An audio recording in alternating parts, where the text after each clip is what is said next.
do we have such a motion? We can consider it so moved since you proposed it. For the amendment. For the amendment, the seed fund. To be straightforward, it's problematic in that I would make a further amendment not to put a specific dollar amount in this, which I did not make that amendment when we were reviewing earlier. And so I feel a little unsure if it's appropriate to motion on the other amendments, knowing that there's still one more that I would probably amend. I think we can come to that Okay, in a future step. that's fine. Then I will motion for the existing. Okay, and do we have a second? Is that a second or a comment? I just want to say that I thought the word also addressed the concern by the committee. And so I will second. Okay, so we'll treat these two together, also adding also and the seed fund there. So the motion on the table is to amend the first eco recommendation, the final sentence of the first paragraph to read, the initial funding would also be used as a seed fund to attract other private funds to develop and initiate. And then following the colon is the bulleted list. So we'll do a vote then. The way we do the votes, as a reminder, is we have hands around the table and then we count the hands using the raise hand function online for any commissioners participating remotely. So around the table, all in favor of this amendment, please raise your hand.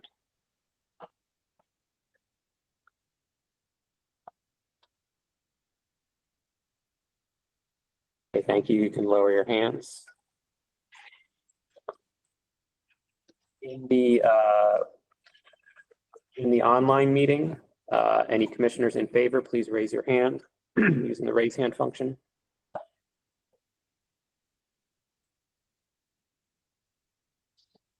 Okay, thank you. So any opposed? Oh, Jabari, is that a vote or a comment? Jabari is one of our eco co-chairs. Actually, you know what? I'm sorry. That was a mistake. I apologize to everyone. All right. Sorry about that.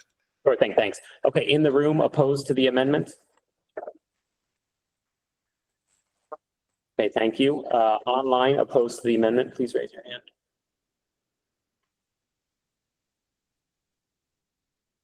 Okay, thank you. You can lower your hands. Abstentions in the room? Thank you. And abstentions online?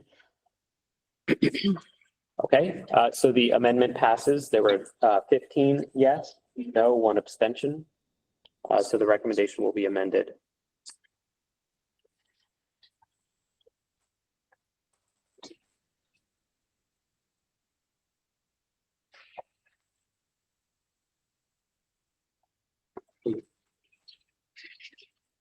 I suggest we go through the amendments first, as a whole. As a whole right now. On in here. That just to me seems backwards, making amendments to it before I know we've been doing it that way, but I would think that the discussion is probably important as it is. And then at the end, we could talk about amendments. So it just seems a little backwards. Because now we're about to have a conversation about the recommendation when we've already made amendments to the recommendation. So it's just something I think we should think about the reversing how we're doing this, but nonetheless, let's go on. And then I do have some questions about this. Okay, well, the remaining amendments are all from one commissioner, Jennifer Laszlo Mizrahi. Okay. Jennifer, you had some, it's the first bullet, the fourth bullet, and then the final paragraph. Would you like to introduce those? Yes, my goal was to make this more interactive with the public, that the campaign should encourage individuals, nonprofits, businesses, et cetera, to use their own dollars, their own time and dime to advance our climate agenda. That if the website only advertised our own government funded incentives, it doesn't bring the dollars and investment of the public into the climate agenda fully. So that was the intent of these amendments.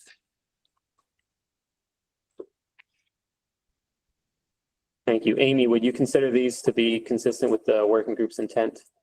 Absolutely.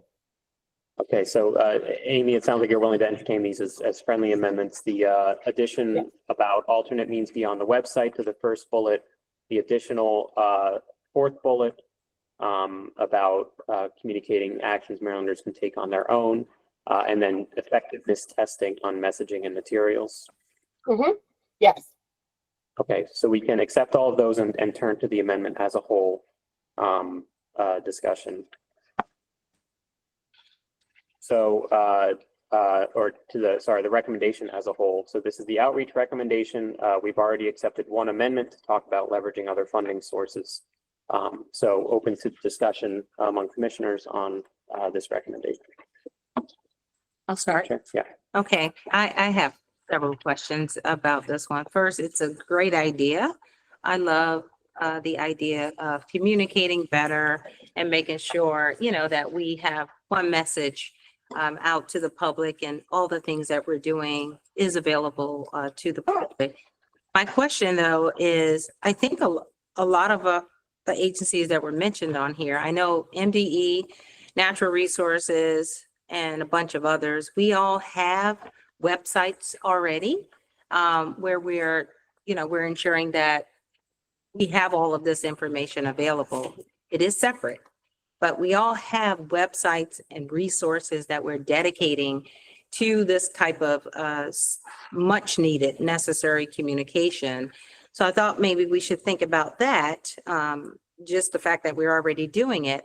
The other question I have is, there's a comment in here about having the subclimate on cabinet be responsible for monitoring, I guess, what we're doing on a website. I don't think that's appropriate for that subclimate. That's just not what it is put together for, and it's something we probably wouldn't do. So there's no point in putting that piece in there because it's just outside of the scope of what that subclimate is supposed to do. The other question I have about it is the budgeting part of it. I had spoken about this last time, but I think we should be very careful in making sure that the recommendations that we put forward are at a level of importance that we get recognition, I'd say, from the legislators. I think what I'm trying to say is, let's just make sure that the recommendations that we put forward are really impactful to the activities that are, in my opinion, that are needed for climate change. For this one, we're going to create more money. Maryland is suffering already when it comes to our budget. So to put forward this recommendation with a budget ticket on it, I think we should really think about very closely if this is something we want to do. So again, I like the idea. I think it's important. Also, I'm not clear on who would actually be responsible for this one website. Again, it can't be the subclimate on climate. So I'm not sure who would be responsible for it. And if the funding, even if we were to get it one time, is it sustainable to keep this website going? So those are my questions.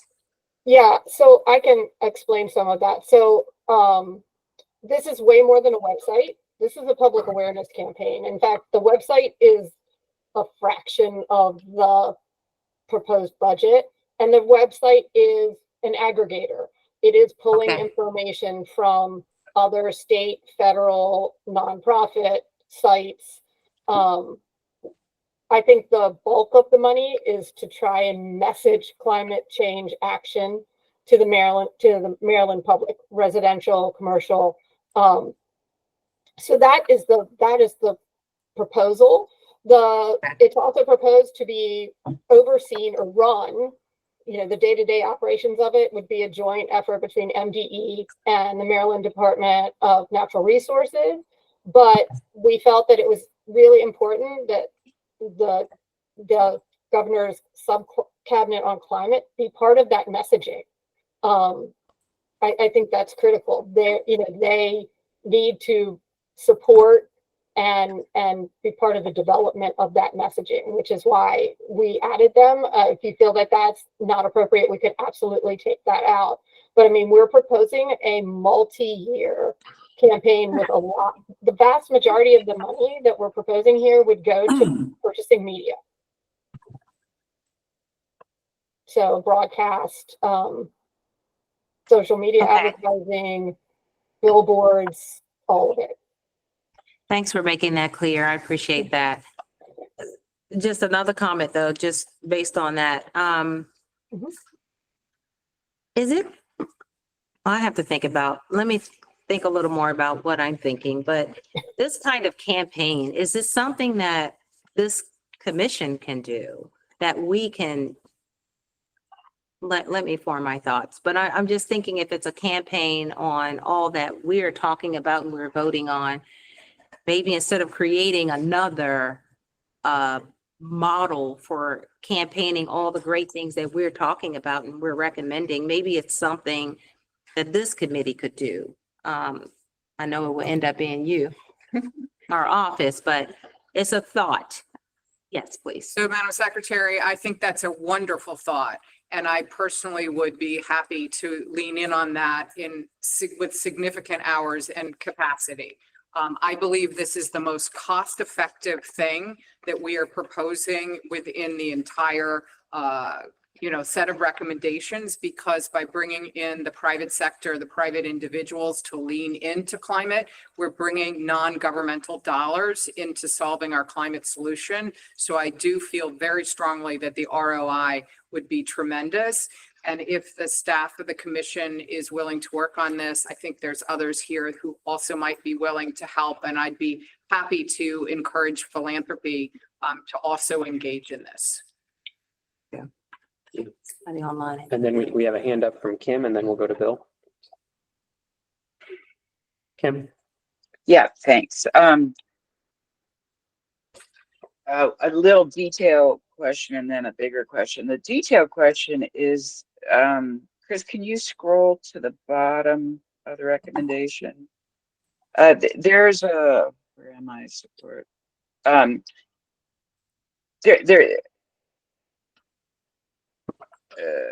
can't find it. Oh, there it is. Last paragraph, second sentence. Campaign messaging and materials should be tested for effectiveness before they are deployed. That can be very cumbersome, very expensive, very consuming. So I think we might want to soften that a little bit. I understand the point that we want to put out effective messaging, but message testing is a beast in and of itself. So that's my small comment. The larger comment is,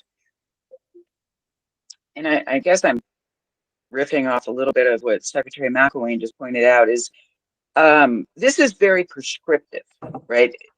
I think we all agree with the need for it, but this is really getting into some how to do it, and at a level that I don't know that I don't know. I'm not sure how I feel about that. So that's a concern. And then the last concern is longer term. So this is 100% dependent on the administration that's in hand. So if there's an administration that doesn't believe in climate change, that is elected to office in Maryland, or doesn't think it's a priority, then all of this changes. Is that correct, Amy? I don't think so. I mean, we wanted to, basically draft and approve legislation that would make this a law that we would be, and I think there should be a duration that should last within our goal for the Climate Solutions Now Act. But yeah. Oh, okay. Yeah, because it does. I don't know if this is in perpetuity, but maybe if we put a time constraint on it, that might help too. So yeah, I mean, it should definitely match the goals of the Climate Solution Now Act with more upfront work and slowly as change starts to happen, it should adjust and be less needed, I would hope, over time. Okay, so we had hands up from Bill and then Jennifer. I want to point out that the Science and Technical Work Group, in its original draft, put in a recommendation for increasing climate literacy and having a campaign. And as Jennifer mentioned, we're all in. We want to help make that happen. I'm glad Amy incorporated better coming out of the education work group. But I just want to say we strongly support. We didn't get into the how. We just got into the need. Okay, and then Jennifer and Mike. I just wanted to address Kim's thoughtful observation about the words, campaign messaging and materials, because it could be changed very easily to campaign materials should be based on messages tested for effectiveness before they are, because then you don't have to test each individual piece. You just ensure that you're doing all your pieces based on tested messages. Evidence-based. Yes, so campaign materials should be based on messages tested for effectiveness before they are deployed. Thank you for that, Jennifer, and I that does help a lot. But again, yeah, I mean that could be a huge task. You know, testing. Are we testing every message? Or are we testing every message for different audiences? And we're not putting out materials until that exact message has been tested? I mean, the way I read this, Kim, was, I mean, when we come up with the calls to action that would be part of the campaign, right? These are the short statements that you're trying to really hit home with. Those should be tested, and they most likely would be tested in a series of focus groups. And that's standard advertising for a campaign of this level. I don't think it has to be a huge ask or lift. Okay. I think, you know, a good PR I- firm would be able to spin that up pretty quickly. Okay, could I suggest an amendment to the amendment then that would say based on top line messages, so that, you know, okay, great, thank you. Yeah. Sorry, the word so it's campaign materials, not campaign messaging and materials. Thank you. Okay, so we have a potential amendment there. I think we're continuing discussion with Mike and then Director Pinsky. Yeah, and I'm generally favorable on the amendment, but just one point which the secretary raised about who does it. Just want to make sure we remember what's involved here. It's a minimum of $1 million, but then it calls for 1% of any new climate funding. If it's $1 billion in new climate funding, that's $100 million that somebody would have to oversee and see. I think you could legitimately let the General Assembly decide who does it, but I would be concerned about us here saying that any of the understaffed current groups would have to be responsible for $100 million, potentially $100 million campaign. I think that point stands. I think it would be 10 million, 1% of a billion, but I think overall point stands. It's 1% of everything, right? Yeah, we had Director Pinsky. Yeah, I hope I'm not sounding like the OG who's been on the Climate Commission for probably too many years. Look, we're advisory. This whole report will be a recommendation to the administration. Already in the Climate Solutions Plan, they called for $1 billion. So far, we've seen zero on that. So, and we're getting into very specific detail.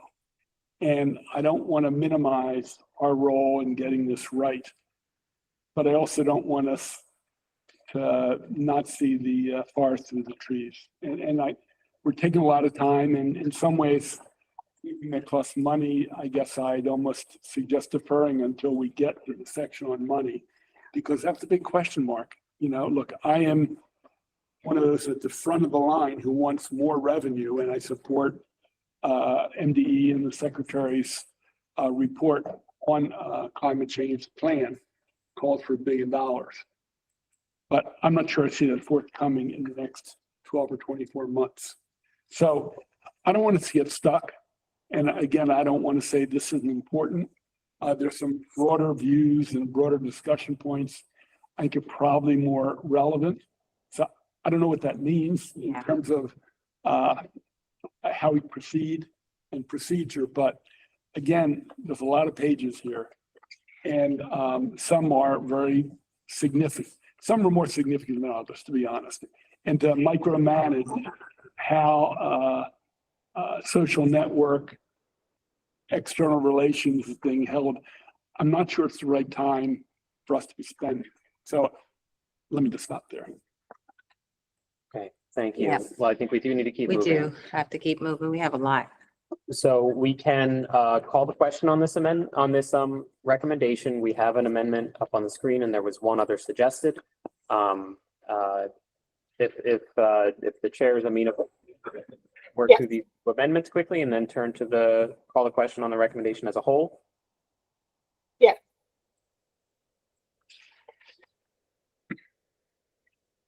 I'm sorry, did we want to take out though, who would manage it? Because it sounded like a lot of concern around that. I wonder if we should just, if we're ready for just a vote on it, and if it passes, then could we either recommend, I mean, think the we'd have to amendments, or amend we it have to amend it before- first? Before voting on it as a whole. So the two that we had Okay. discussed were either removing mention of the government sub-cabinet on climate, since it's not really structured for this, or replacing that with the climate commission itself. And then the second amendment was about message testing that we just discussed.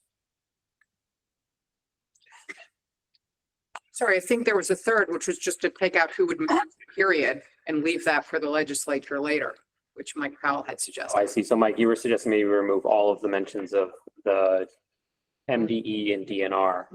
And let Yeah. the General Assembly figure out how they want to run. I see. So then we would remove the entire sentence that begins at the bottom of page 1. This initiative would be a joint effort between the communications teams at MDE, DNR, et cetera, et cetera. Yeah, I'm good with that. So should we process these two quick amendments and call the question on the recommendations? Do it Okay. quickly, All yes, right, so why don't we please. start with that one? Yes, Seth. Oh, sorry. Thank you, Madam Secretary. Was there sort of a fourth amendment here that we would take out all of the detail? So just have that first paragraph and not website and, sort of micromanage that? That's almost taken out the recommendation. I thought that might address Director Pinsky's concerns, but I see. yeah, So, yeah, keep the first paragraph about an outreach campaign with some money in it, and then remove the bullets and the message testing, et cetera. Plain language as details.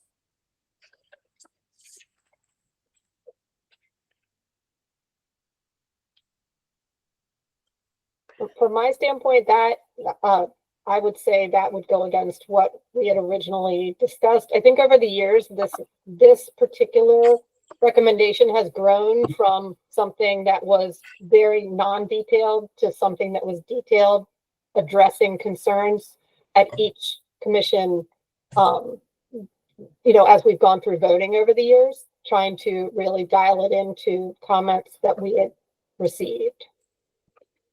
So I also the way think it's important to point out that there are very important components of this. The website is an important component. Branding is an important component. And media buys is the vast majority of the funding.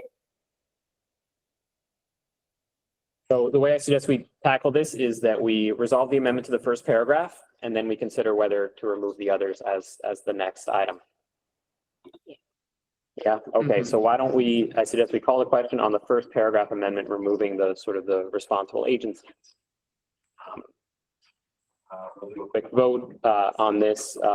In the room, all in favor, this is removing the entire sentence starting at the bottom of page 1 with this initiative would be effort all the way through the mention of the governor's subcabinet amendment. So all in favor of that amendment in the room, raise your hands.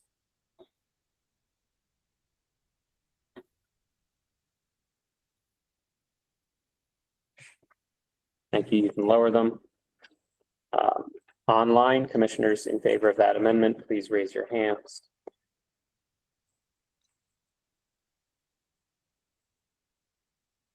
All right, thank you. You can lower them. All opposed to that amendment in the room, please raise your hands.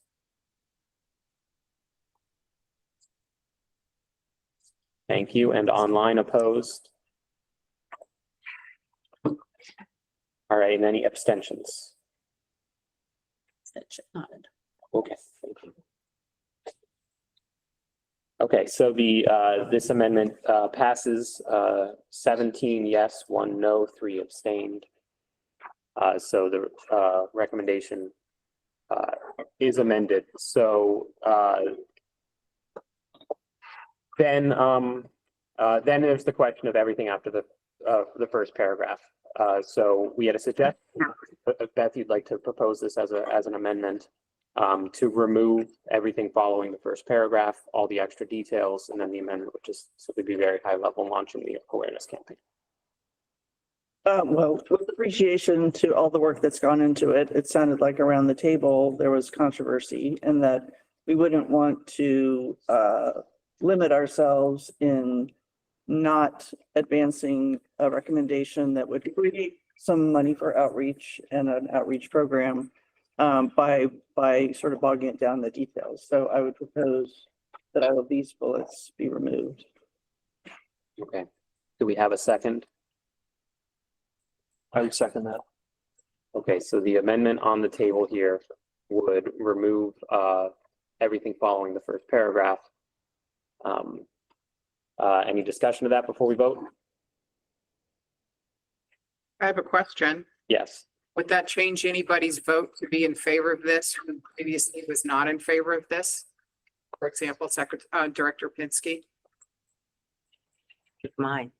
Sorry, it would not change your vote. I think it's moving in the right direction. I don't want to commit on the subsequent vote. Any other discussion? Yeah, I can speak to that. It will also not change mine. I have two concerns about it. The first is the prescriptiveness of it when dealing with a state agency, state agencies. Secondly, many of these things I believe we can do now without the prescription. And then thirdly, and this will be an ongoing concern that I'll express throughout the day, if it's coming with a dollar recommendation, that's going to be a problem to support it. Saying should fund, fine. Putting numbers in, when, as Director Pinsky said, you know, we just have not seen money flowing, you know, to the commission's needs so far. And the reasons are obvious. You know, the state budget is in a really tough spot. So then when you begin to micromanage 1.8, 2.7 or 2.8, you know, it's very, very specific numbers when we have not seen the larger funding, which is needed over time coming in.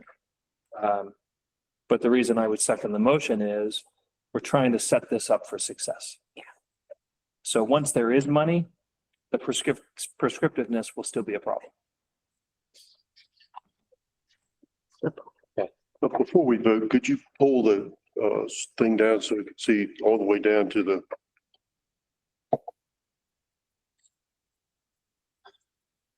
So what we're considering It starts at an interactive website and goes down to how far down? all the way to the end. Bullets. Okay. Says out. This would be. Thank you. I think one of the reasons there isn't money is because we haven't done this campaign properly. We really need to engage Maryland citizens in this. And I feel like that's a priority to do. Again, I don't know about the how, but I think this is really one of the most important things we do is, as a commission, is to train the rest of the community into this, the critical issue we've got facing us.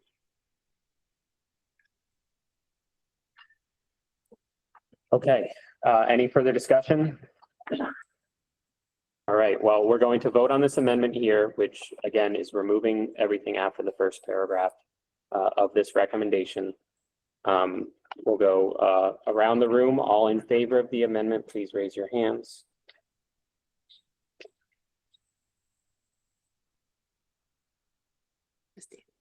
Just the amendment. Thank you. You can lower them. All online in favor, please raise your hands.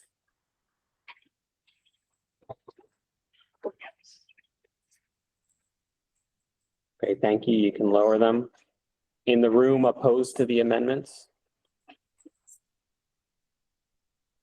And online opposed to the amendment? Okay, and abstentions? All right, and online, any abstentions? Okay, so then the recommendation is amended. The vote was 13 yes, 1 no, and 4 abstain. Okay, so now I suggest we call a question on the recommendation as amended, which now consists of the first paragraph with the prior amendment removing the sentence, "This initiative would be a joint effort." Is there discussion or a motion to vote? Jennifer? I am concerned that it might not pass, and so I'm wondering if the 1% is a problem for people, and if we needed to take that out to get people to.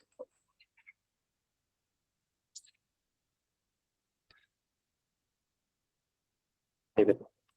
And I guess I would just add to that, I don't know if Jennifer, this would work to allocate funds instead of $1 million if we want to, take the 1 million specifically out. So to address that concern as well. I mean, I completely understand the concern about the details here. At the same time, educating the public is really important. So I'd like to see something. And if we can make it general and move it forward, that would be better than not moving forward, I think. Secretary Floyd? If we're now down to the first paragraph minus the last, and if we were to take out all financial specifics, I could support it because I do believe in the need for raising public awareness and for need. But by taking out all the prescriptive methods of how, and by not dictating a specific dollars amount, then I think we get to the notion, yes, we support this need, but without all of those specifics, I could support that. I can agree with that. Okay, so then the amendment would replace $1 million with funds. So the sentence would read, governor and legislature approve legislation to allocate funds or funding for a robust multi-year all of government public awareness and outreach campaign. Then there's the second half, and further designate 1% of any new climate funding. Would that need to be aside as well? I get struck also, So- well, from my perspective. So either the sentence could end after campaign or that second half would be reworded. How about just and support? We take out further designate 1%. Chris, Yes. or just say allocate funds, take out the next two lines for the purchase, development, and placement of multimedia advertising of the campaign. Just take out those lines. So removing, ending at the first mention of campaign. Yeah, but take me out from 1 million to new climate. action. And any grammatical change we need to, I see. So end at allocate funds. right.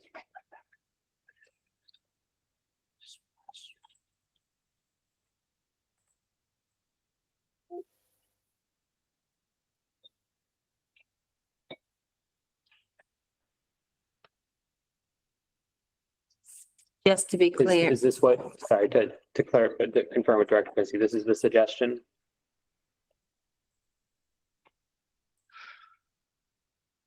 I have missed it because I think we would need to say funding for what? I think we wanted to keep the purchase, development, and placement of multimedia advertising, et cetera.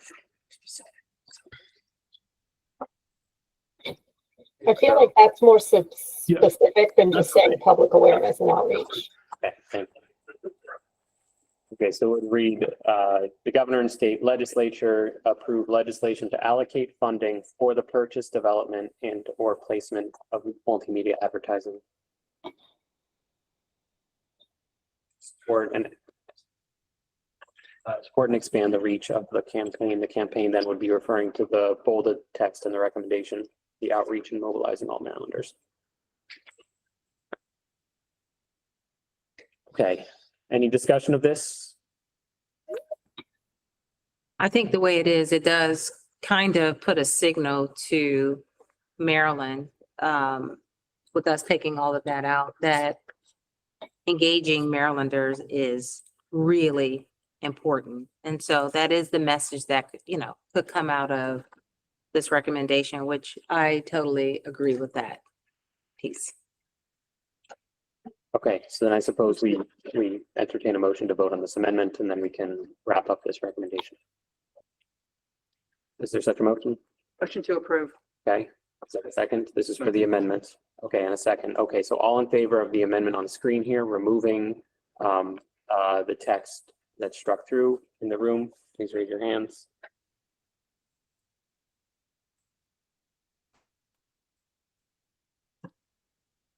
Okay, you can lower them and online.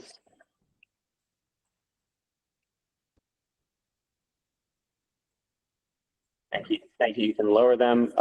Any opposed in the room or online, please raise your hands. Okay, and abstentions.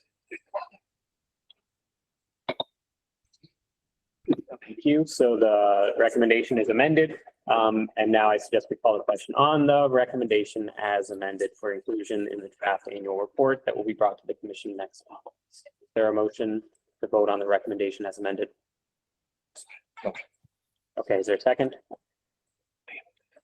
Yes, okay. So now we are voting on ECO recommendation number 1 as amended for inclusion in the annual report. All in favor in the room, please raise your hands.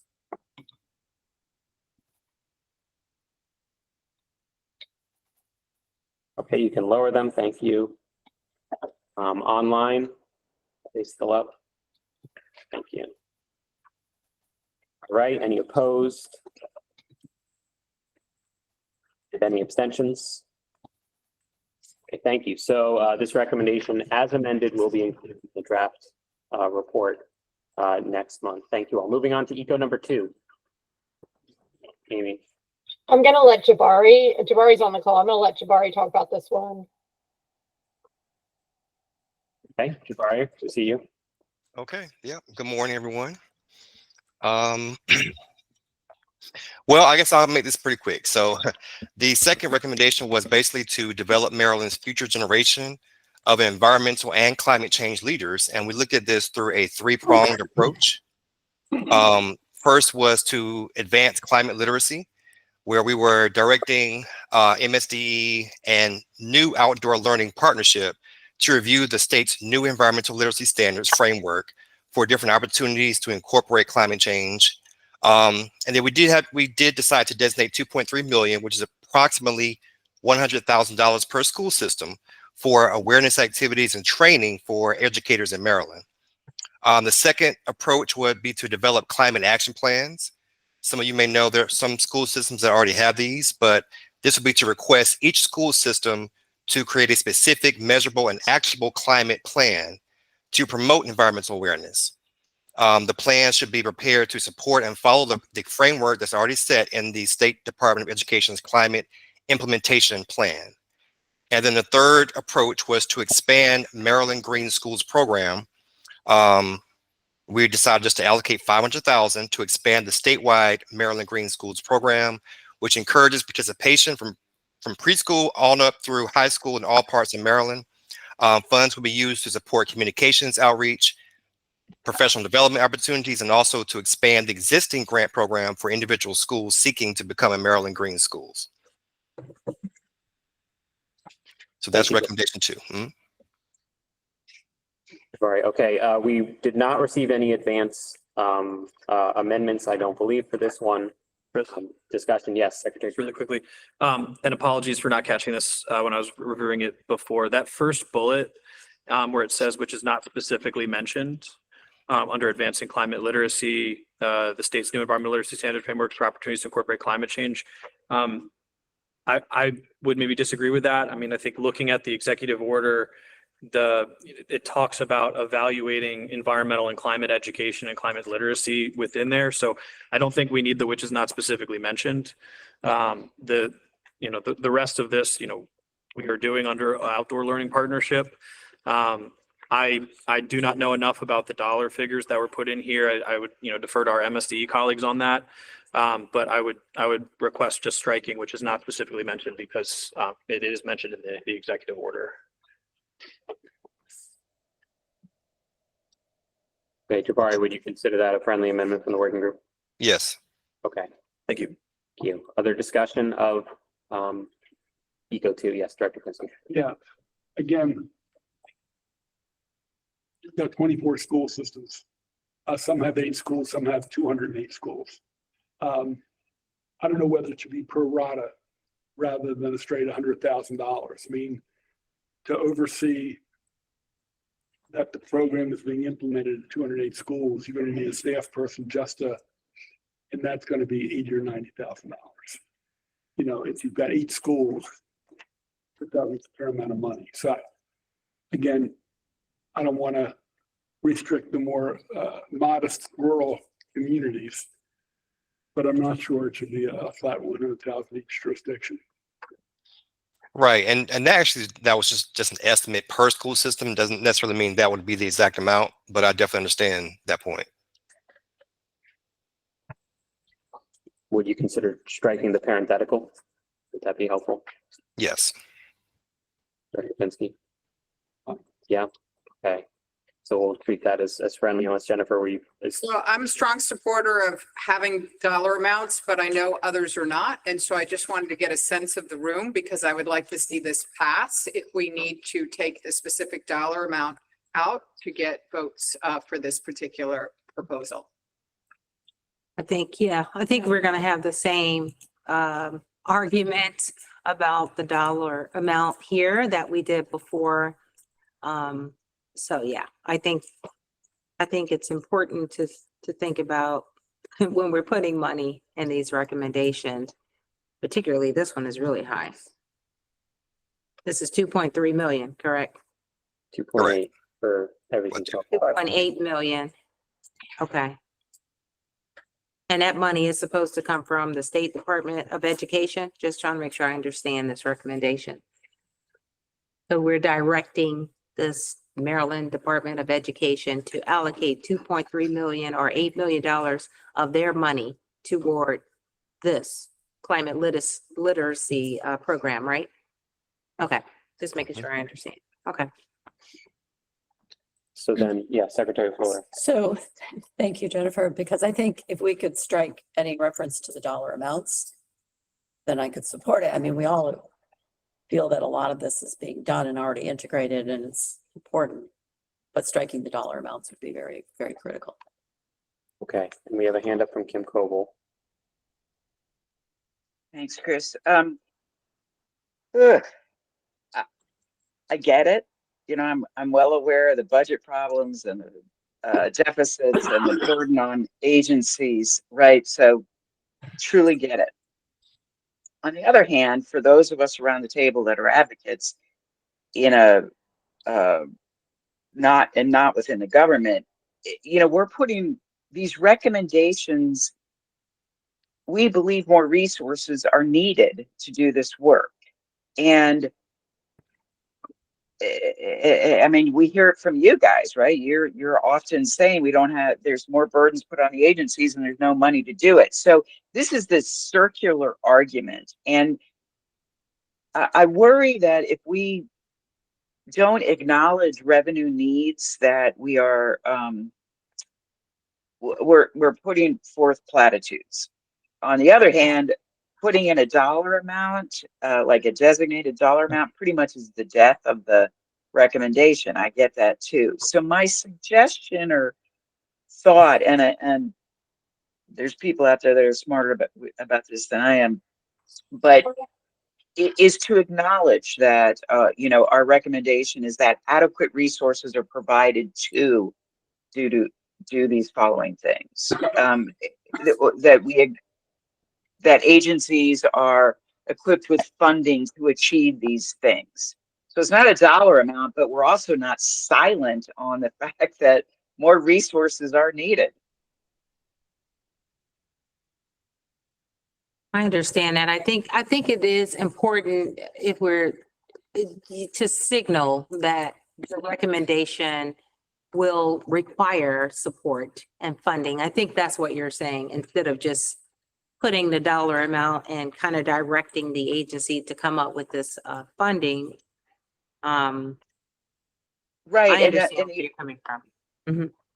thank you, Madam Secretary. The audience for these recommendations is the governor and the General Assembly. And so, hopefully everybody in the room is saying, these are really important recommendations how to advance our climate goals. And we all believe that more resources are needed. And so that message is ubiquitous across probably every recommendation. Thank you, Dr. Gilman. So would it be helpful to say an estimated budget so that we're not acknowledging or we're not requesting this money, but just giving everybody a general idea of the predicted cost of each of these items?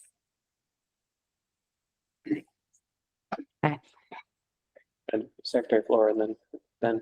And I totally understand where it was coming from. I think that for me is that these are like one-offs. And so $1 here, $1 here, but we don't have a holistic frame of all working group recommendations. And sort of what is that, how does that look holistically? And then how is it prioritized holistically?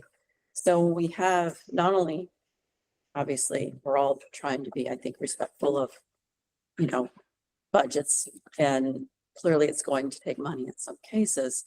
It's the notion that it's piecemeal for me, and that it's not a holistic overall approach with a prioritization. Like if we were to line up all the working group recommendations, and perhaps maybe they all have dollars next to them and they were prioritized, but to sort of do them individually, that just doesn't seem like the right way to go about doing it. And I think that's partially where I'm coming from, in addition, our position of not being able to specifically say this $1 here, this $1 here.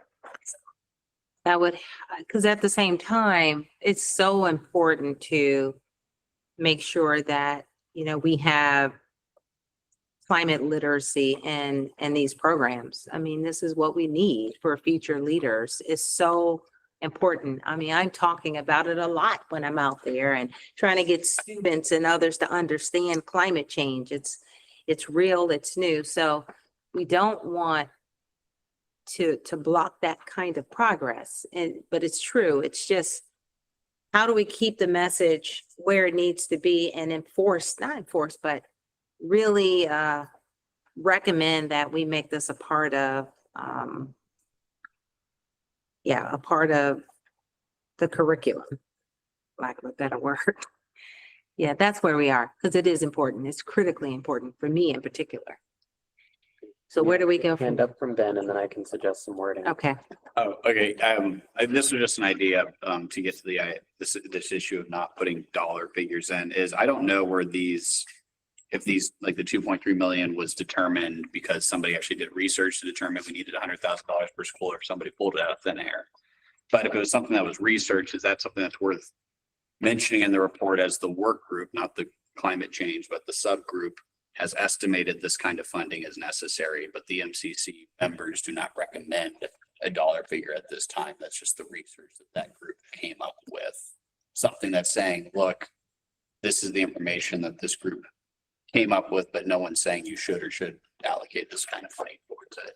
So the information's still out there, but it's not a recommended dollar figure. So perhaps the amendment could be changing the last sentence of the first of the second paragraph that included the $2.8 million figure, it could read adequate resources estimated by the eco working group at approximately 2.8 million.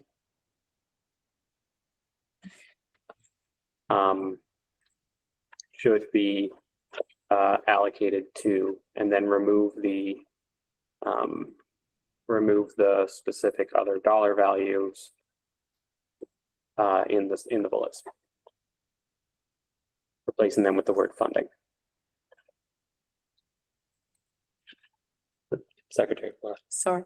I agree totally with where you're going with that. So the question to the working group is, was there research? I mean, I think this is to all working groups, you know, when the numbers are there, what's behind those numbers? Are they based on a previous campaign or a previous, what's it based on? And so I totally agree with where you're coming from as the estimate, and even saying estimate would be helpful if we knew that the working group actually had something to back it up and it wasn't just a number. So I just want to add that as kind of almost guidance to all the working groups. Okay, so thank you. And so we have a potential amendment here based on the comments we received, changing the paragraph introducing the bullets to read, or the sentence introducing the bullets, adequate resources estimated by the eco working group at approximately $2.8 million should be allocated to, and then replacing the specific dollar values in the bullets to just the word funding. I'm sorry, I wonder if Jabari or Amy can answer the question about whether it was based on a study or if it's pulled out of thin air. So I can just say that there was no study done. You know, we really don't have the resources to pull in someone who could put that together for our work group. But I did want to mention that we have been kind of recommended conflicting things over the past. You know, last year we were recommended that we should include some kind of dollar amount. And then we were also recommended, well, we probably shouldn't include too much detail on it because then that could be scrutinized heavily. So we're kind of in the space of this. It's a challenge to try to figure out, well, should we include something to give a blueprint as a recommendation, or now should we just maybe not include any funding amounts at all? So that's pretty much where we came from. And I'll let Amy chime in if you have to add anything to that. No, I agree. This was also similar to a previous recommendation we made, and we changed it to adjust for comments that had been received from last year's meeting, that this one wasn't approved last time. So. Well, recommendation 1. No, Correct. recommendation 2 was also, Okay. we had something similar, but we reworked it with level of detail and funding based on comments we had gotten last year. So I think we do need to keep moving. So I guess I'd suggest to the commission that we call the question on this amendment and then the recommendation itself. The amendment would remove the specific dollar values in the sub bullets, but mention the working group's estimate of 2.8 million.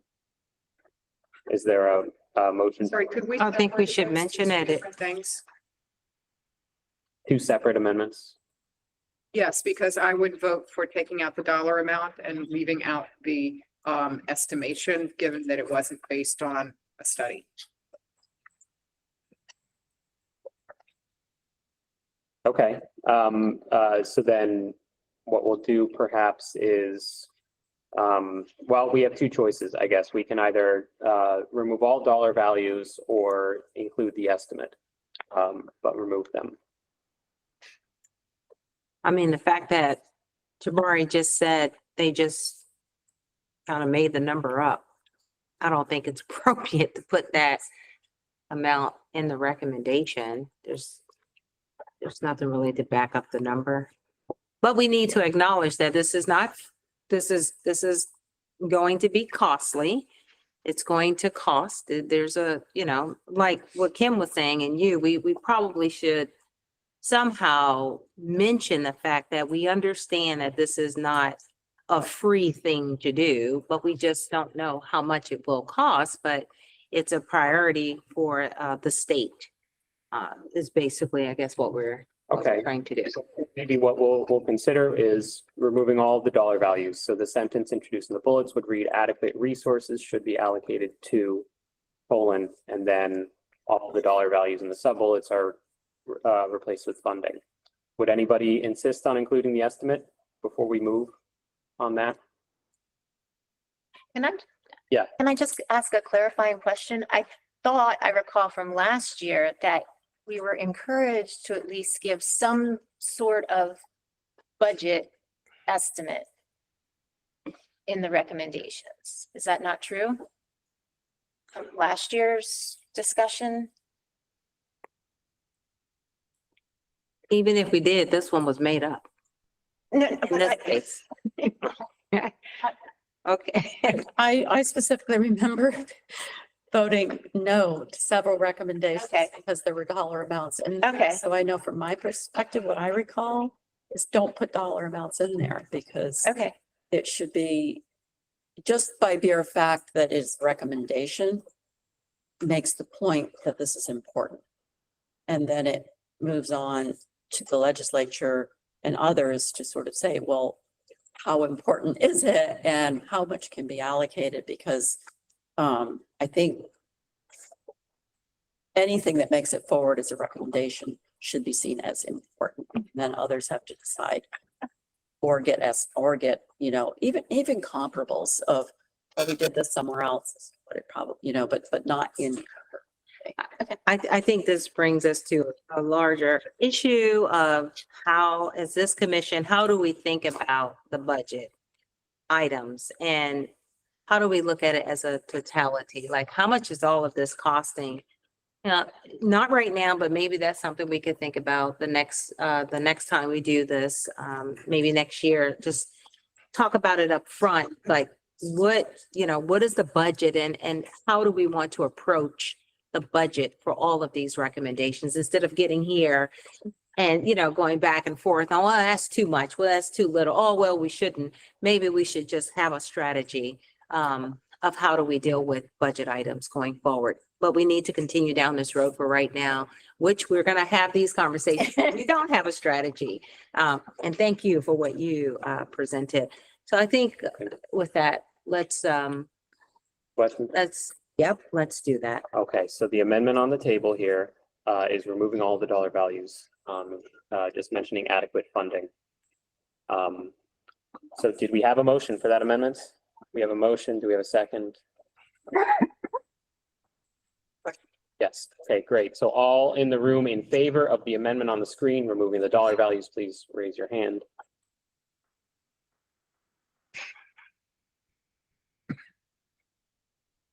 Okay, thank you. And online?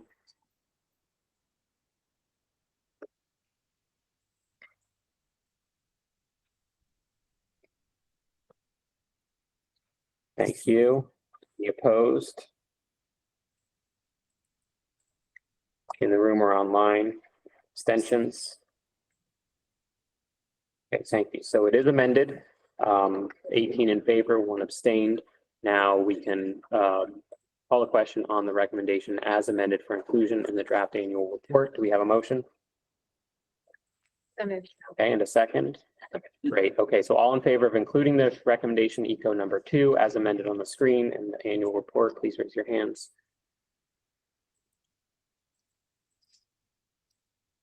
Thank you. You can lower them in the room. In favor online?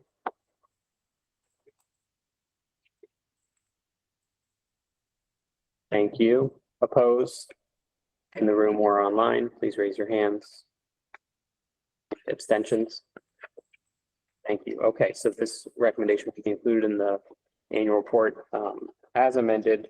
The final vote was 18 in favor, none opposed, 1 abstention. Okay, so the final eco recommendation number 3, Jabari. Yes, so I'm pleased to say this is unfunded recommendation. No money mentioned or involved in this recommendation. And actually this, Approved. No, I'm kidding. oh, right, I hope so. And actually this builds off the success we've already had really from last year. We're basically recommending that the Maryland General Assembly reintroduce and pass former FY24 House Bill 993 with bipartisan support. And this bill will basically proclaim the first week of April, which is Earth Month, as Climate Education Week in Maryland. We already seen some support from the governor's office, who declared, we had a proclamation for that week.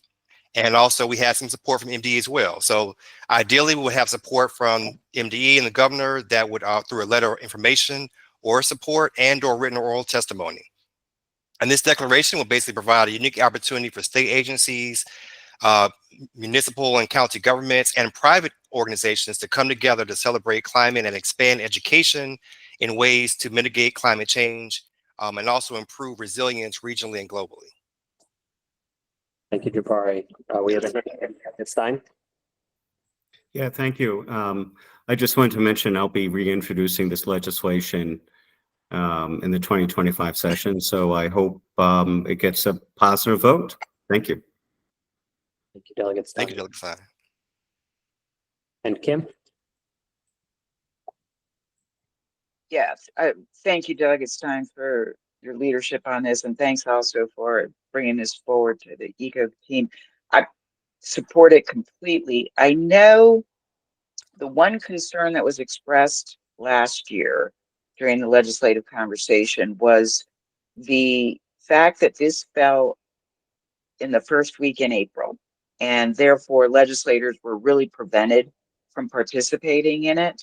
So my thought is that we either don't say the first week of April or make it more of a suggestion. I don't know how the group feels like that, but that was really the only sticking point I'm aware of during the both chambers discussion. Yes, Delegate Stein. Yeah, Kim, thanks for your suggestion. I would be fine with changing it to say the bill would proclaim, well, I don't know how to say it exactly, but I mean, to keep which week is designated the Climate Education Week flexible. So that would be fine with me. Instead of the first week, 1 week in April or something. Mm-hmm. Yeah. I like this one a lot. Is the recommendation, is it actually going to be put in the recommendation that both MDE and the governor should support the bill, or are you saying that to this committee? Well, that's actually in the recommendation that we have. Okay. It would be great to have that support from that agency in the governor's office. And again, we've already, had both offices to support in various ways. And we, outline different methods, whether it be through letter, written, or even oral testimony. I don't think that needs to be in the recommendation personally. I mean, in other words, we'll put that in all the recommendations. You might want to just use the language that's in the recommendation, which is the General Assembly reintroduce and pass as the title. Because when you look at it, the title, Yeah. Commission Governor MD and shall support, that's not what the recommendation is. That General Assembly pass. Right. Absolutely fine with that. Okay. That would be my own comments. Okay.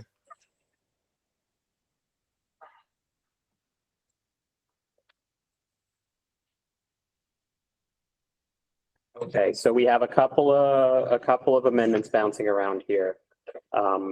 Let's take them one at a time. I guess the easy one was not being so specific about which week of April. Jabari, could we treat that one as friendly? Yes. So we'll clear that one. So it would now just be 1 week in April, not necessarily the first one. Then there was Mike's recommendation to change the title of if we could scroll up from there we go. To be more specific in the title of recommendation, that this is a recommendation for the legislature to pass the Climate Education Week bill.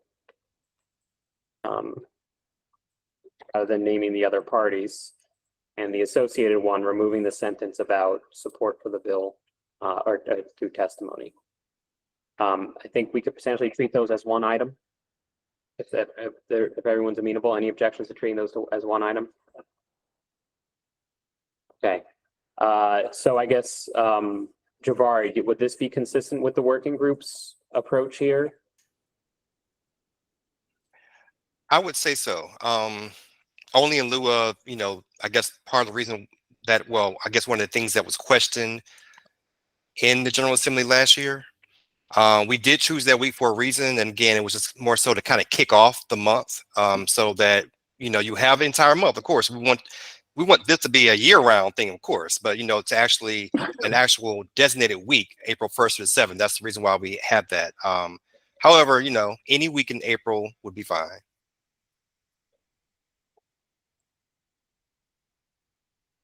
Okay. Well, then I guess for the other recommendations about wording and responsible party, Jabari, would there be any opposition, do you think, from the working group to treating those as friendly amendments? No opposition. Any opposition in the room to amending those without a vote and then proceeding to call the question on the recommendation as a whole? Any commissioners? Then I suggest the commission treat it that way and treat these as non-controversial recommendations and call the question on the recommendation as a whole as amended here on the screen, reworded to be a recommendation for the legislature to pass the bill. So moved. Second motion and a second. Okay. All in favor of including ECO number 3 as amended in the annual report, please raise your hands in the room and online. Thank you. You can lower your hands in the room. Thank you. Any yes votes online?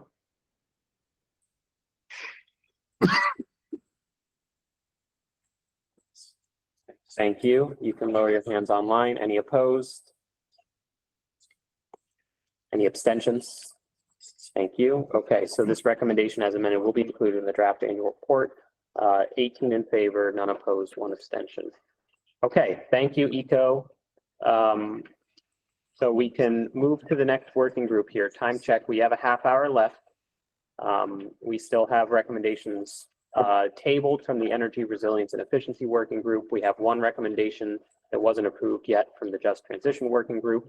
We have a recommendation from an individual commissioner, though that may be merged potentially. Okay.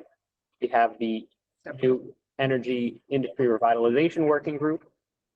And then we have the Scientific and Technical Working Group, and then we have the Mitigation Working Group. We were certainly not expecting to get to the Mitigation Working Group recommendations today, but it looks like perhaps we'll make it through the next working group, the Energy Resilience and Efficiency Working Group, and we'll have to talk about time allocation for the remaining recommendations. We do have the November meeting, and so we should talk about whether that will be enough time. So turning now to the Energy Resilience and Efficiency Working Group, the Commission considered several recommendations from this group the last time we met, so we can resume here. We would be on item 1B. 1B now. The Commission did consider 1A last time.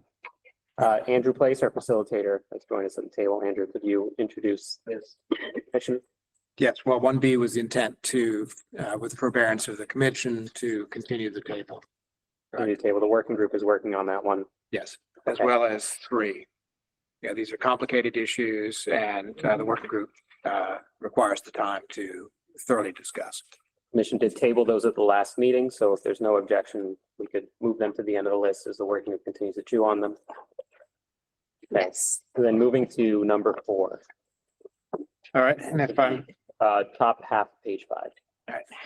And again, I'm asking forbearance of the commission, handling these line by line, I think would be prudent. All right, number 4, the state should conduct the following immediate study needs in parallel to the extent possible in order to support long-term energy system assessments and energy planning. A, study on transmission line reconductoring opportunities in the state. For your consideration. Okay, discussion of 4A. What is reconductoring? Great question, Andrew. So existing power lines, whether they can be upped from, say, 230 volts or 500 kV, essentially, or additional lines being added to an existing right of way. Basically keeping the holes in place, but throwing a bigger line. Or more juice. Bigger and more, or more, efficient. and or more lines. Yeah. Who would do the study?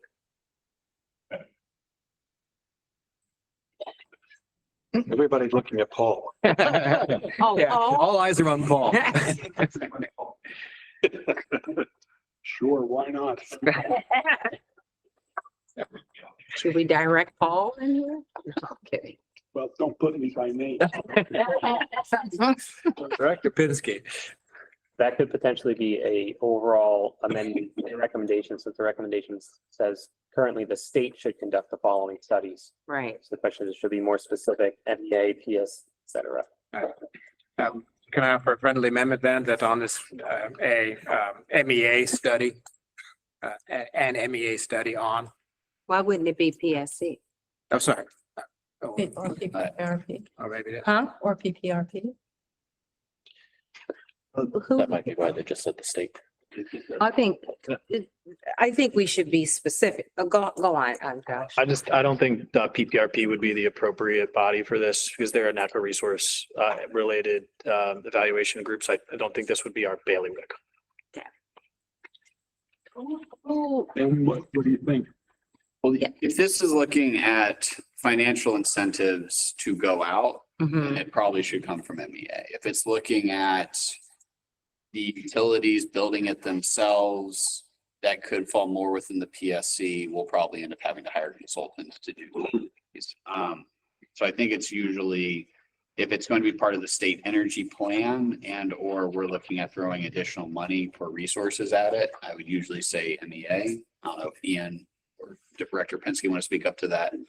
But if it's looking at something where it's like the state utilities themselves should be building, then I mean, it kind of, So it what's can the hit both of intent? our jurisdictions. What's the intent? Which of what he just described? Is it the funding or the It's the Yeah. latter. funding? Yes. Funding, yeah. But does it also include capacity and potential? And if that is the case, I think it falls under you. Joint study. I'm not trying to, Yeah. these deals. Oh. What are the opportunities? How many transmission lines could be reconnected? And how much pressure would it take off the system? So if we were to, yeah, so like A, that's probably PSC. I mean, once again, not volunteering or something, but just if I was to walk through this as an expert looking at it. A is probably within the PSC's jurisdiction. B feels more like MEA, but speak up if you don't agree. C, either way, that could probably go either direction, but that could be PSC because we're already handling a lot of offshore wind.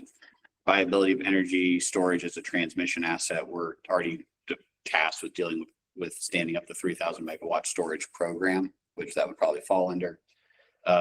Analysis of land in the state to identify land suitable for solar energy and storage development. That's actually probably more PPRP because PPRP historically has done that kind of work. So it's kind of a 3-agency split. You go down the recommendations. Ah. Okay. Do we want to focus first on A? Keep, So we could, I guess, amend each of these designated responsible agency, in which case A would read the Public Service Commission should. Well, just based on what you said, maybe, and I think I heard you say, wouldn't it be more appropriate to do a joint study, or would that be too much on the different agencies? Would that just hold it up, or If would it's that up be to- economies of scale when you do it together, or what's your idea on that? Have we ever done a joint? Like we do working groups, but I'm just trying to figure out if I'm like a joint, like stand-up group together like that.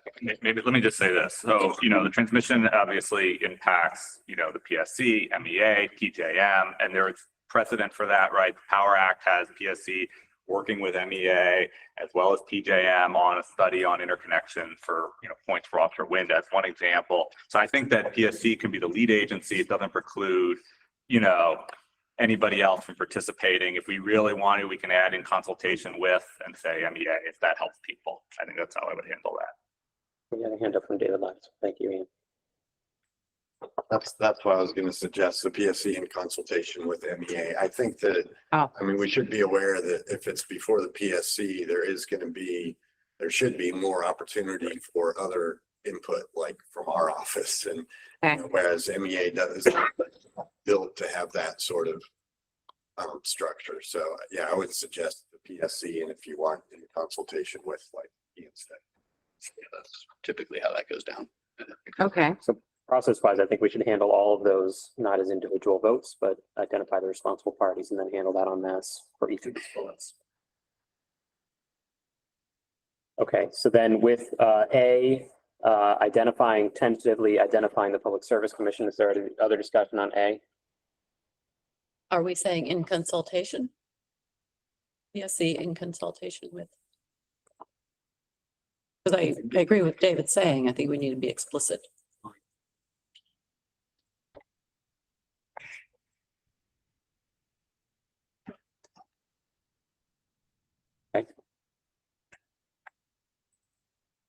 Then should we move to B?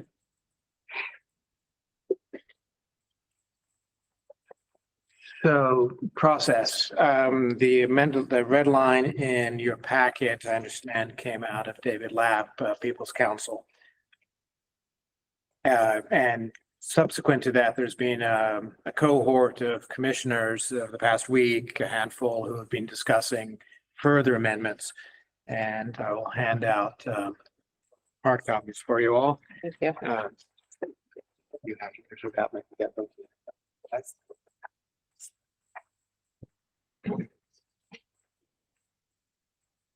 Is that it? And so if I may, as a friendly amendment, what's coming around, I will read it for the record. Mark, could you zoom out so we could see the comment bubble? Oh.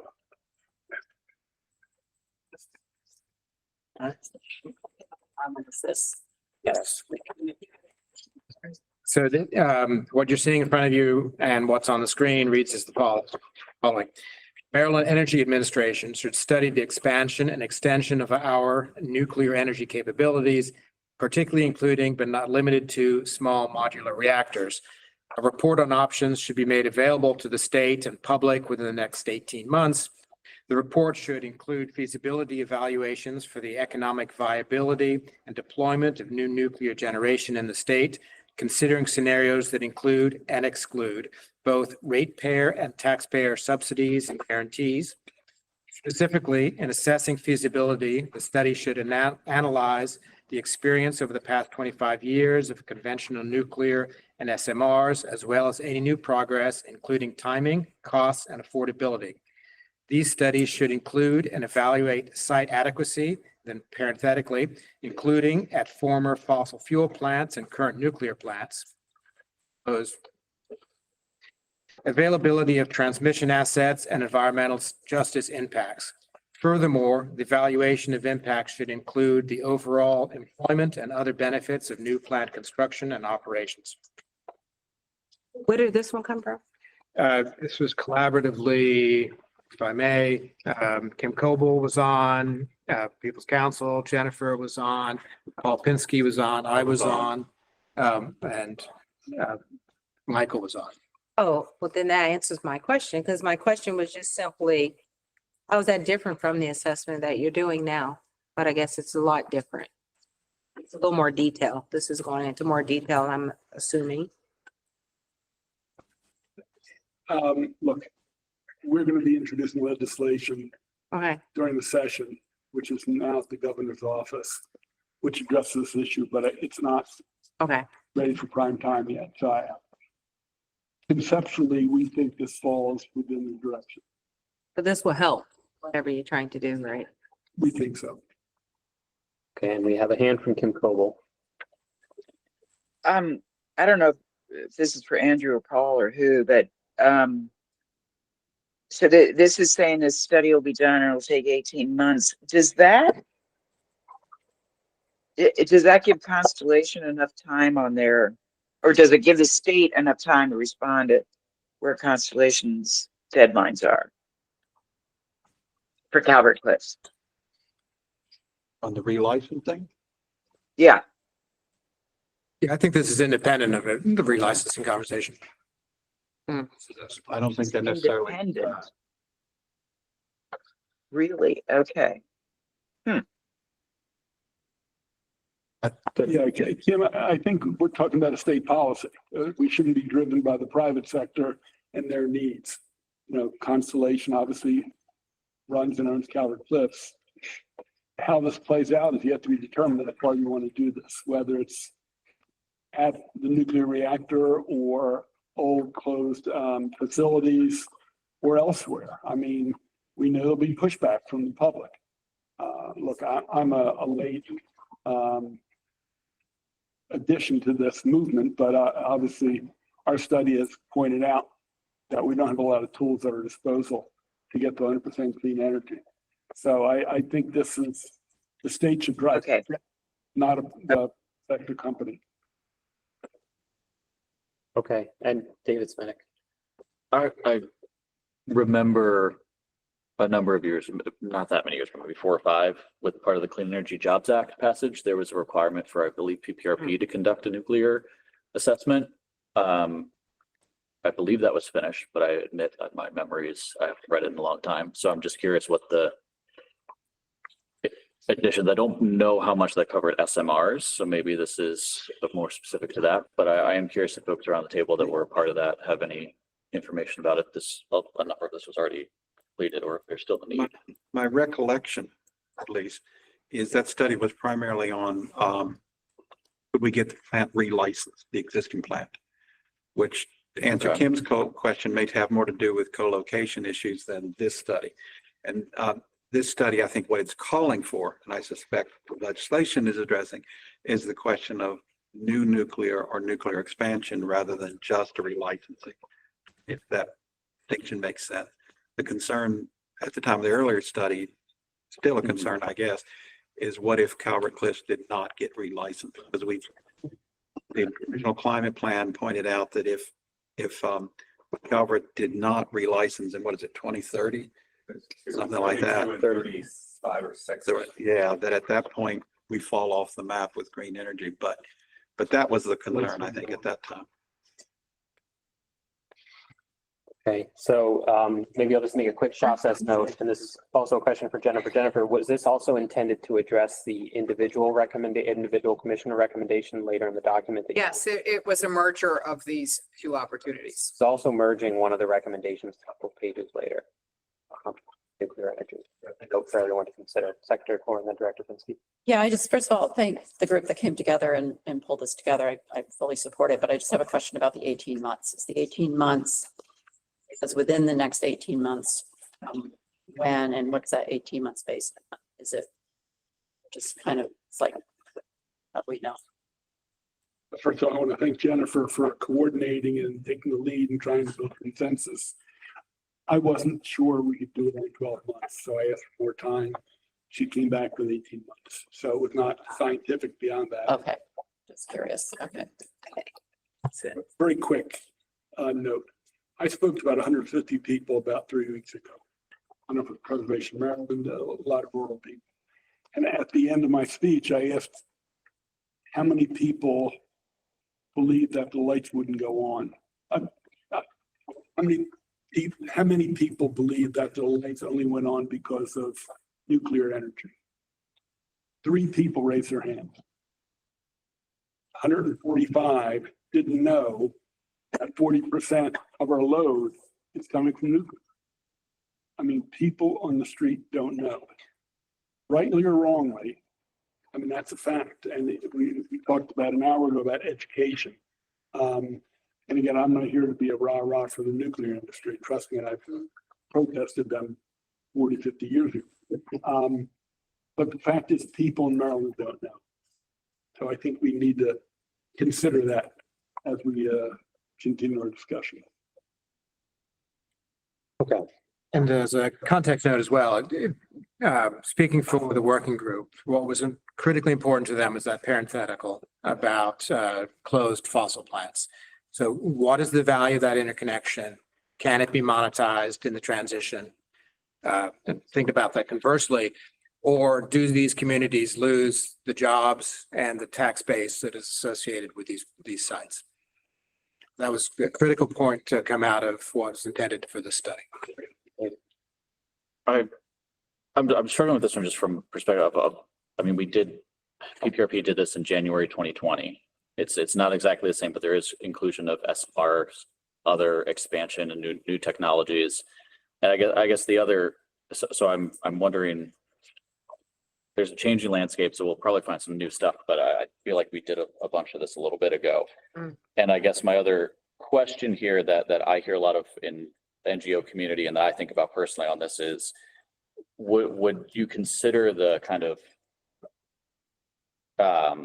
cost benefit or the opportunity cost of investing funds into this technology versus other technologies that are deployable as well in the clean energy sector, and how that impacts? Is that kind of included in the general framework of this? If we're looking at both ratepayer and taxpayer subsidies and guarantees, are we also evaluating that against the investments that would come from those ratepayer and taxpayer subsidies toward different technologies? Is that kind of a holistic look at the opportunity here? I was gonna say, yeah, I thought it was because of economic viability. The trade-offs are complex because the SNRs are far more expensive, but their capacity for their delivery are much better than a solar farm, which I strongly support solar farm. So I think we intended to factor that in terms of economic viability. If they're not economically viable compared to solar, because the state's got a goal of all clean energy, then they'll flunk it. But on the other hand, that's a very complex math. Yeah, and I think that was very much in the intent of what we read. Yeah. It sounds like we had some comments from mitigation work group member Dr. Makajani at the last commission meeting. I feel like some of that stuff was folded in here, but I'd be curious in the small working group were those sentiments from mitigation work group member, they seem to be folded in here. Was that fair characterization? Yeah, I think Kim had brought up some of their concerns. I don't want to speak because I wasn't the conduit for him, but I were in the discussion. Let's put it that way. Okay. Very briefly, it's a fair point. If there are new technologies that can produce kind of energy, like the gigawatts, I'd love to see it. Just submitted a report study and modeling to the second floor. Yeah, I can't release it now. And unfortunately, at the current day, there's not many tools. In offshore wind, we're not going to get past gigawatts. It's going to be significantly lower. And when it comes to solar, you can't put solar in the city of Baltimore or Rockville. That's there's a limit to what we can do there. So, and onshore wind in the Western Mountains, we have a little bit, but the state isn't conducive to it. So there are not many tools. And unfortunately or unfortunately, I'm not here to say it's great, but that makes sense like bread. Nuclear is one of the options, and if there are others, just don't see them that can produce the kind of energy that can get us to 100% clean energy by 2035. And I think for the working groups, and to your point about the landscape has changed, if I may speak to the intent of the working group, their concern or interest was that the landscape has changed significantly, and they were not blind to the PPRP analysis. I don't think what David's after, I think, is a synthesis of all these A through E. I mean, you've got all these individual studies that are really appropriate and we need them. But what we haven't got here is putting it together. Take the solar field assessment, take the nuclear assessment, start pulling this together. I think that's what it's all about. I think it's important because the energy future, the energy transition, I mean, we do have to be realistic on where we are with this energy transition. We don't have enough renewable energy. We're pushing solar, we're pushing wind, we're pushing all of these things that when you really look at it in the long term, it's going to be hard to meet the goals with what we have and with what we're projecting. Nuclear is in fact 40% of the usage here in Maryland, so it's a fact. So I like what you just said, bringing it all together, looking at it, what does this really mean? Which is a question I've been asking. How do we really do this instead of just these high level goals and thoughts? Who's actually pulling this all together to see where we really are going to be in the future and what we need to do, so.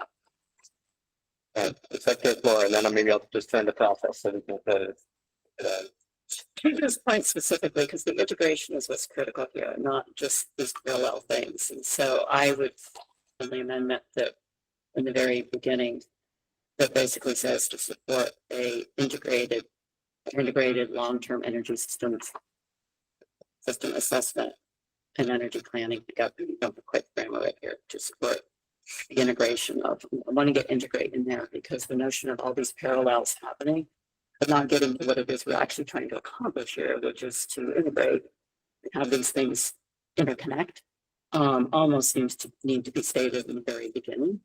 And then to your earlier point, David, and others about previous studies, so I'm sorry, I guess I'm gonna get two in here. It seems like we could almost reference there, but particularly this one. NEA should build on past work to study and expand. I mean, then we acknowledge other things that have been done before and some advice that we're building on, and we're not dismissing the fact that hasn't already been done. So, couple of things. Okay, we have 9 minutes left. Any substantive comments? Left? I would just say tactically, maybe it was a mistake for me to disaggregate those. The only reason I disaggregated them was because of big amendments and B, but it was not intended to say that these should be standalone. So my apologies if that created this sense that it was not holistic. So thank you, Secretary Flora. okay. I'm sorry, Secretary, were you asking for it to be in the overall at the top of 4 as opposed to, because Chris just put it in just B? Oh, no, I meant to be right up at the top. Is that where it is? I mean, I think the point is that the statement we're trying to make here is that bits and pieces have occurred. We need to update and expand, and we need to make sure that those are being done in an integrated manner. So that these things aren't seen as all these separate things, in fact, an integrated approach. Okay, so we can incorporate that wording into the top, both integrating together and building upon prior studies. Yeah, integrated systems assessment and energy planning. Long term. Sorry, you could say integrated approach to energy systems assessments and energy planning. Think grammatically that makes it okay. Yeah, sorry. No, I'm just looking, I apologize. I know we're running tight. The one point that Commissioner Lapp brought up earlier about how the Public Service Commission's processes have a lot of strong public input processes, like just baked into them. MEA, kudos, typically does good public input on a lot of different things, but I would want to make sure that the entirety of this process, especially on this nuclear piece, has really robust public input and would have OPC engagement formally too, but I would want to make sure that this one really does have a lot of opportunity for that. So I don't know if that's already baked into the point here or the top line recommendation of having the PSC engagement as well, but making sure that there's robust stakeholder engagement through this kind of nuclear study would be important to me. Yeah, okay, and I think there's a lab. I agree with that. I just had language suggestion. I think in addition to building upon prior studies, they want to build upon existing knowledge. I mean, there's a lot of information available now just in the marketplace on different technology costs, generation costs, capacity, and so we should just incorporate that. So I think it just said prior studies, and I want to I want, if you look at just prior studies, it's, existing information. We are coming up on time, so maybe I can make a suggestion to the commission that we not vote on this one right now, and instead ask the rump group of commissioners to maybe work to incorporate this into a cohesive whole to bring back in November. I think we're ready for the vote. Okay. I mean, why prolong it? All right. We're just about there. I retract the suggestion. We can do this, finish this one today. Secretary Floyd, you had something. I've already voted, let's do it. Okay. One last, Okay. The middle lines on the handout, that would specifically cover your concern. Which concern? I see the line, but. Well, I was referring more to David Schmidt's comment about looking at other, the comparison to other technology. Oh, okay. In reference to the language at the very top of incorporating prior studies. You just wanted to change the word studies to information, is that correct? It could be prior studies. I thought prior studies and existing information. okay, so if we can't get this language together in 1 minute, fortunately, we're gonna have to prolong it, but so 1 minute to get the language together. I think we're about ready. I will make one comment. The last sentence on the introduction where it says the state should conduct the following immediate study, et cetera, is not just, how did you change it? It's not in order to support long-term integrated approach to energy system assessment and energy planning. It's also to help us with meeting Maryland's climate goals is the real reason why the study is necessary for me. But, that leaves us with 30 seconds. Ask your time. Okay, so I added, and to meet the state's climate change goals. Again, I mean, that's why we need to do this. We need to, it's gonna help us, with understanding. Question, but 15 seconds left. Yeah, okay, go ahead. we'll have to be loud. They're playing us off here outside. Relax, please. Just in the first line, I think you can take out the word needs. The state should conduct the following immediate studies, plural, comma, in parallel. To the extent possible, comma. Just another comma after the word possible. Okay, yeah. Okay, so then in the interest, if there are no, if there any opposition to directly voting on the recommendation as amended on the screen rather than voting on the individual recommendations, is there any opposition to that? We ever identified the bottom three who's doing what? According to our council from Ben, I added the Public Service Commission to C and D and the Power Plant Research Program to E. Each of those now begins with that entity should. For D, sorry, just 30-second amendment. The Public Service Commission should study or consider something that basically says the viability of storage as a transmission asset within its 3,000 megawatt storage procurement program. So instead of just doing a study and then somebody else is going to pass another law, let's make it more like we already have a program to procure. It's feasible to procure it within there. That's considered as part of the holistic storage procurement approach that we're going to have. Like that? Yeah. All right, it's time for a vote. All right, do we have a motion to approve the entirety of recommendation 4 as amended? So do we have a second? Okay, any discussion of the motion before we vote? Okay, in the room, all in favor, please raise your hands.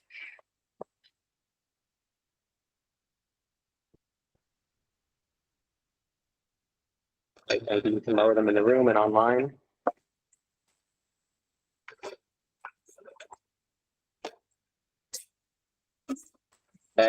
Thank you. You can lower your hands online. Opposed? Opposed? Okay, and abstentions? Okay, abstentions online?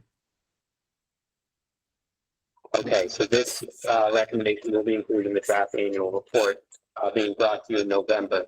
Since we're at time and we have quite a bit left, maybe if I could, we are holding time on November the 19th, I believe, for what was intended to be the final commission meeting of the year, the final recommendations and approve the annual report. MD is planning to bring sort of the entirety of a draft of the report with maybe some blanks for recommendations that haven't been discussed to go in for the commission's consideration. Since we are going to need more discussion time for recommendations, we will discuss with the steering committee what to do. One possibility is that the November meeting be voted entirely trying to clear off the remaining recommendations. And then since there shouldn't be any remaining controversy on the report, that could be the formal approval of the report could be potentially a conference call scheduled between the November meeting and the due date on December 15th in order to prioritize time. Question, That might, in order to keep this option open for the steering committee, could we ask that people reserve 3 hours rather than 2 on their calendar? In case that is the option the steering committee submit. we have done that in the past. So yes, we will look into adding an hour to the beginning and the end of the November meeting. I'm seeing some nodding. So the steering committee will look at the schedules and we'll get back to the commission on that. Maybe if you come in person, we'll have goodies and drinks and, all right, food, how to keep us, entertained and fueled. Yeah, why don't we do that? I could pay for it Okay, personally. good stuff then. Okay, Yeah. so November 19th. Hold on that. To 3, potentially 12 to 3, potentially 1 to 4. We'll look at that. Thank you all. See you all again soon. Thank you. All right, how Thank many? you.